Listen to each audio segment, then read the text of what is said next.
किताब किन्न बेच्ने के छ प्लान? मान्यजीहरू आफै आएर किन्ने हो, मैले बेच्ने होइन। 275 यहाँ आयो भने त राम्रै बिक्री हुन्छ नि त। 275 खैर खास ठुलो कुरा होइन। 2 लाख त जम्मा भइहाल्छ मान्यज्यू। म चाहिँ कोपुण्डलमा अथवा म चाहिँ बल्खुमा कुनै चोकमा एकछिन बस्यो भने 275 एकछिनमा 1 घन्टामा बेचिदिन्छु। बेचिन्छ एकैछिनमा किताब। एकदम भनेपछि व्यापारको पनि राम्रो स्किल भयो, डेभलप भयो। स्किल भयो होइन, सिक्दैछु।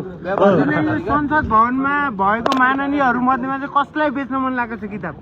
म कसैलाई बेच्न मन लाग्ने भन्ने हुँदैन के, जसलाई पढ्न मन लाग्छ उसले किनेर पढ्ने हो। माननीयजी, यहाँले त अब सञ्चारकर्मीलाई राम्रै समय दिनुहुन्छ, तपाईँको विचारहरू हामीले राख्ने पाइरहेको छौँ, हामी खुसी छौँ। तर हामी चाहन्छौँ प्रधानमन्त्रीको पनि विचारहरू राख्न पाए हुन्थ्यो भन्ने, तर त्यो हाम्रो पहुँच पुगेन। त त्यहाँ यहाँले चाहिँ भनिदिन सक्नुहुन्छ भने यसो भनिदिनु पर्यो, तपाईँको नि विचार राखिदिनुहोस् भनेर। आफैले सञ्चारकर्मीहरूले आफैले भने हुन्छ नि, किन मैले भन्नुपर्ने हो?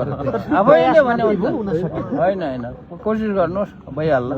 कुरा राख्ने हो। ल धन्यवाद मान्यज्यू। ल इतिहास लामो हो यो मान्यज्यूको बोली चाहिँ।